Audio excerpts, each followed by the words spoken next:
Hello my friends, Liberty Garden, November the 2nd, towards the end of the day. It's 5:20. There is some daylight still here, but I think I'm going to call it a day. Today I brought some help in, and we put T-post about 35 T-post, a total of about 80 yards, I think, more or less 80 yards. So these two strands of wire, and we pulled these two strands of wire. That's all we got done. And then my help had to go, so I really can't pull wire by myself. It's too muddy and mucky here to be dragging a spool of wire. So I'm gonna wait for next week. I already clipped this fence. Here we go. So it's already clipped, and much to my chagrin, but I don't want to build another H-brace. Much to my chagrin, this beautiful honey locust was exactly on the fence line, and I had to take it for the team. So I wrapped the wire around it. I would have liked to have put a 2x4 on it, but we're running against the clock, so I just put it there. It's gonna swallow it eventually. It's gonna swallow it, and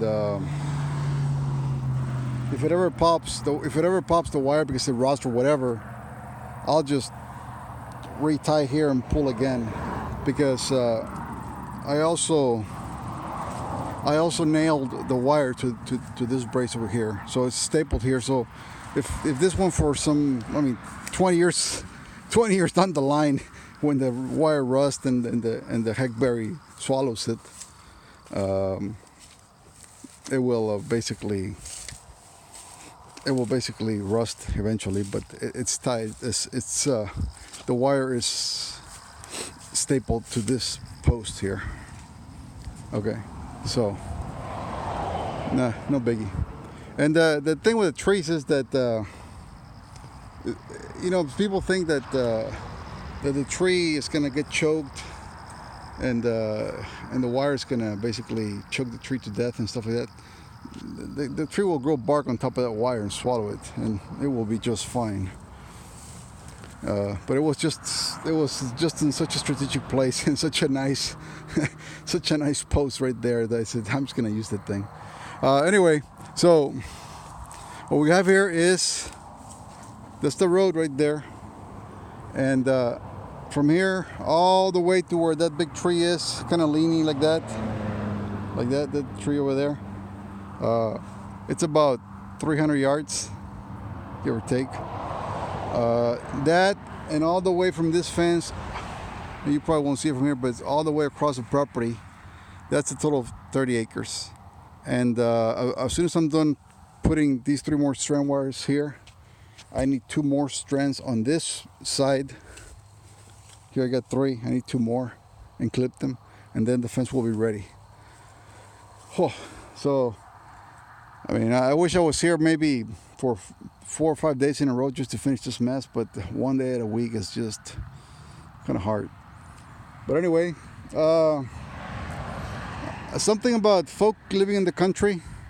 Most of the help I get, I guess, the really, really good guys, and nothing against the guys that I get, no, but I guess the really, really good guys have cars and have jobs, because the guys that they're helping me, none of them have cars.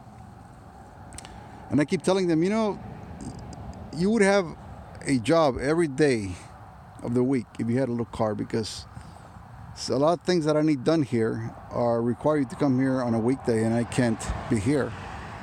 But you can only come here on the weekend when I come. See? So I don't know, maybe one of these guys takes the initiative to get a little car, or maybe get a ride or something.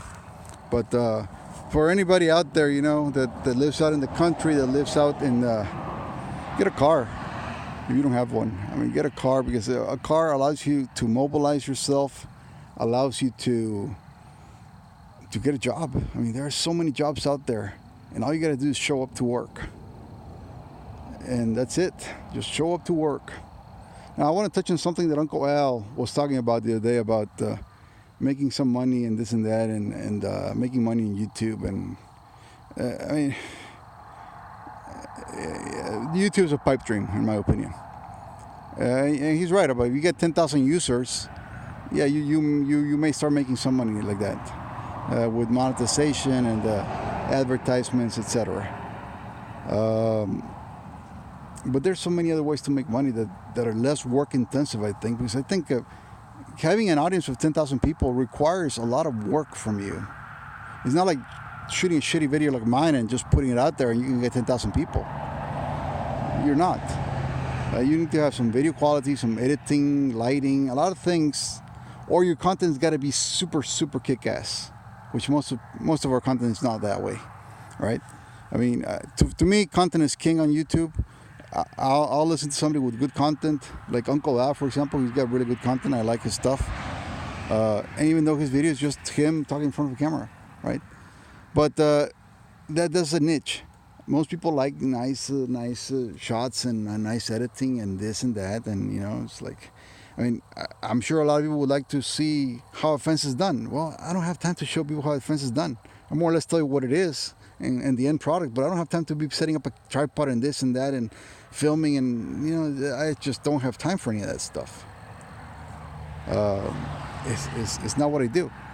But I do like to, most of my videos are primarily for me documenting the process of this farm. That's what it boils down to. I'm not seeking to make money or anything on them. But there's a lot of ways to make money. And I made a comment in one of Uncle Al's videos, the last one I think he did, about making money on YouTube. And most people have a block on their head, a mental block. We all have it, I mean, to one degree or another. But I made the comment that to make $10 and to make $100, it takes you about the same amount of time. And what differs perhaps is maybe what you're doing, the skill you're doing. But the difference in time and effort is not much. You just got to know what you're targeting. I'll give you an example, okay? I pay the guys that come help me here $10 an hour. And that's a very good wage for somebody out in the country, really. I mean, I think most guys here are not getting paid $10 an hour.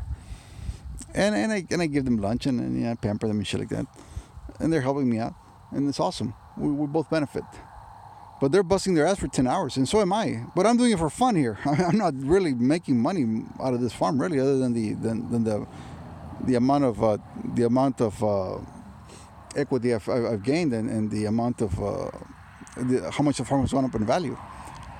But those guys are making $10 an hour.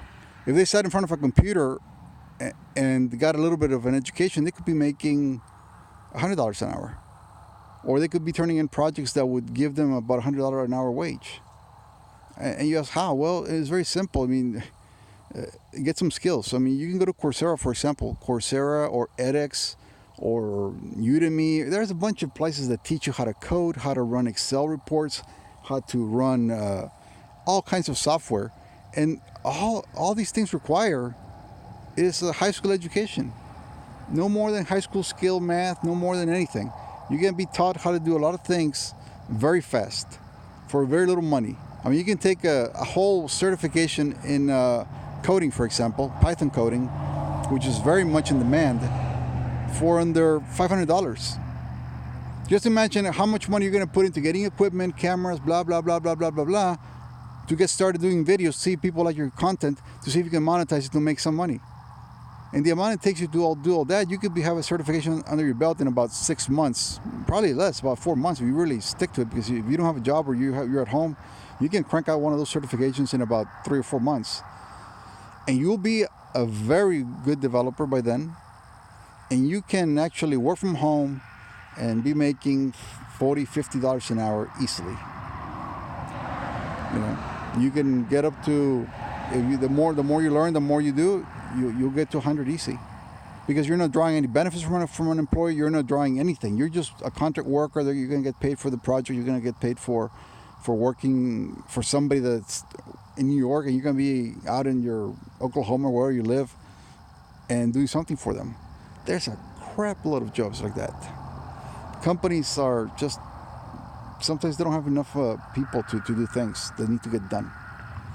But anyway, that's one thing you can do. I mean, I'm sure there's other things you can do. Like like I said, get a car and get a job every day, and you'll make more money that way.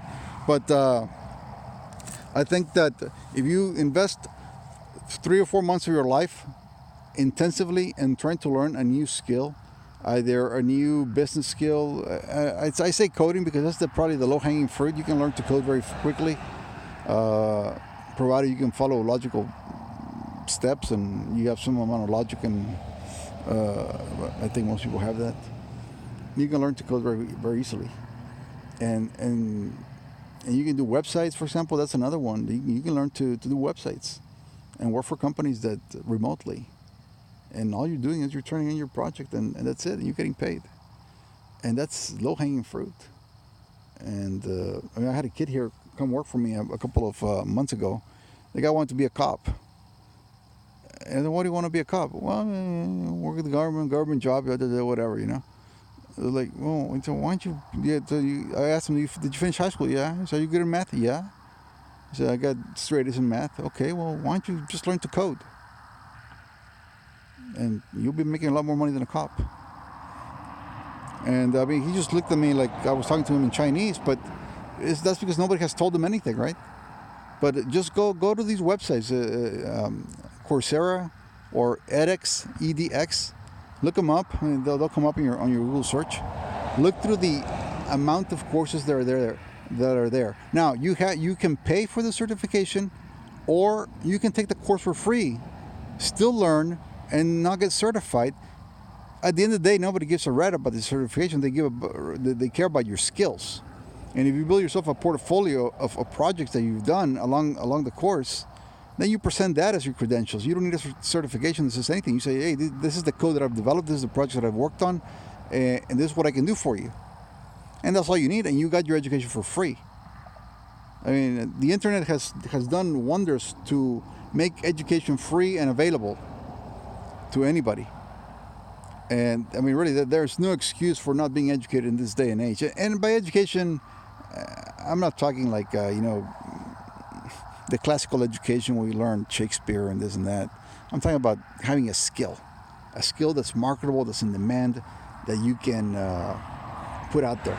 Now, if you're a shitty writer, for example, you didn't learn that in school, take a writing course. They got business courses, they got technical writing courses. You take that, that way you're able to present your work in the correct format. You're able to express yourself correctly in writing, and you're set. You could turn your life from staying at home, looking for jobs, trying to look for a little gig, trying to get some money out of YouTube, to being employed full time with more work than you can handle in about 6 months, if you put your mind to it. I'll leave you with that, folks. That's all I got for today. Enjoy your night, and I'm going to drive back home. Until later.